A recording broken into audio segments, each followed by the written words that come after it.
has some role to play in the functioning of the glandular and epithelial tissues, so the deficiency of which lead to hyperkeratosis, and no wonder in the two. They are not specific and difficult to quantify these extraocular manifestations. The recent studies seem to indicate that even mild vitamin A deficiency causes an increase in morbidity and mortality due to respiratory and intestinal infection. Deficiency of vitamin A has been linked to child mortality.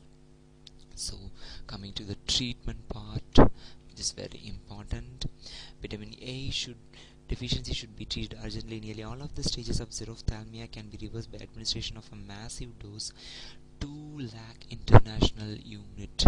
So all these stages can be reversed with the help of 2 lakh international units of vitamin A, or it can be said as 110 milligram of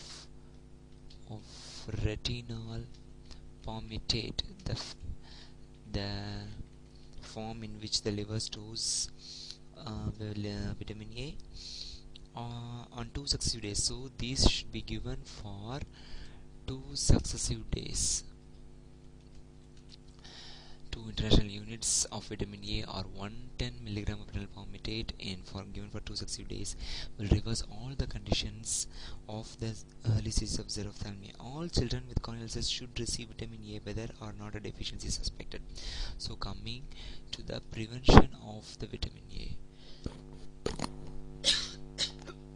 Excuse me. Prevention. So prevention takes 2 forms.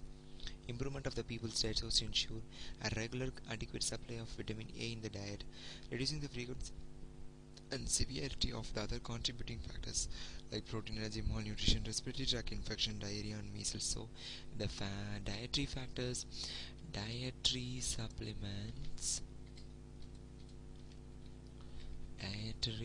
supplement of vitamin A can prevent its deficiency, and we have to prevent any aggravating factor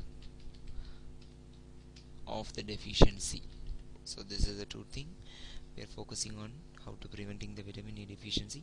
Since vitamin A can be stored in the body for 6 to 9 months and liberated slowly, a short-term simple technology have been evolved by the National Institute of Nutrition of Hyderabad for community-based integration against nutritional blindness. The strategy is to administer a single massive dose of 2 lakh international units of vitamin A. Yes, I have said it's the treatment for vitamin A is given as a prophylactic measure orally every 6 months. So that has to be given 2 successive days as a treatment, but this is as a prophylactic measure every 6 months for children, and half the dose to children between 6 months and 1 year. So this is the thing, 2 lakh international units for 6 months to children, to preschool children who belong to 1 to 6 years of age, and 1 lakh international units for the same period of 6 months, once in 6 months, for the children who are between 6 months of age to 1 year.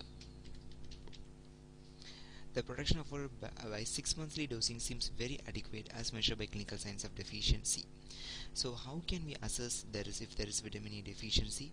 They have put forward a criteria for the prevalence of the xerophthalmic problem, which includes the deficiency signs like night blindness, white out spot, corneal xerosis and corneal ulcer. They have not taken into account conjunctival xerosis, so they have taken into account night blindness, white out spot, corneal xerosis and corneal ulceration, and also the serum retinol. They have given some values like night blindness should not be more than 1%, and white out spot should not be more than 0.5%. Corneal xerosis should not be more than 0.01%, and corneal ulcer should not be more than 0.05%.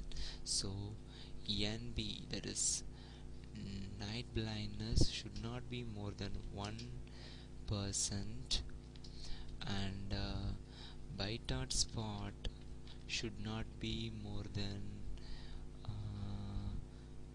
0.5%, and the corneal cirrhosis should not be more than 0.01%, and corneal ulcers should not be more than 0.05%. And finally they have given the serum retinol value, which is normally a normal serum retinol value is, take it down, it's very important, 20 microgram per deciliter. So if the serum retinol is below 10 microgram per deciliter, it is a deficiency.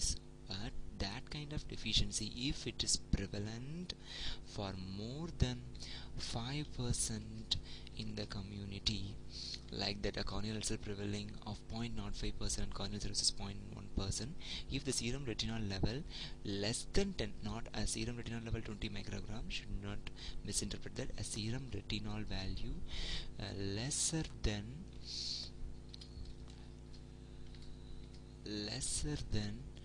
10 microgram per deciliter, if prevailing at a rate of more than 5%, it is an assessment of vitamin A deficiency or xerophthalmia in the population. So the recommended allowance, which is a very important one, the recommended allowance for vitamin A deficiency is 600 microgram for adults. Note this point, this is very important. 600 microgram for adults. And finally, some note on if it is taken for a larger amount, it might cause us toxicity. That vitamin A increased excess intake causes like nausea, vomiting, anorexia. The same thing if it is deficient, if also taken in excess, also causes anorexia. It's strange. And sleep disorders followed by skin desquamation,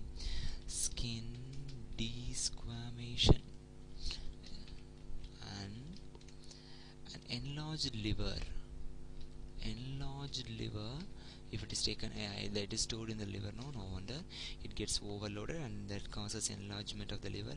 And it is very rare to the and papillar edema. So we know that vitamin A has some role to play in the normal functioning of normal vision and the dark adaptation. So it also if it is taken in excess, it causes papillar edema. So these are all the things. And finally I have concluded everything about vitamin A. We have seen it. Thank you.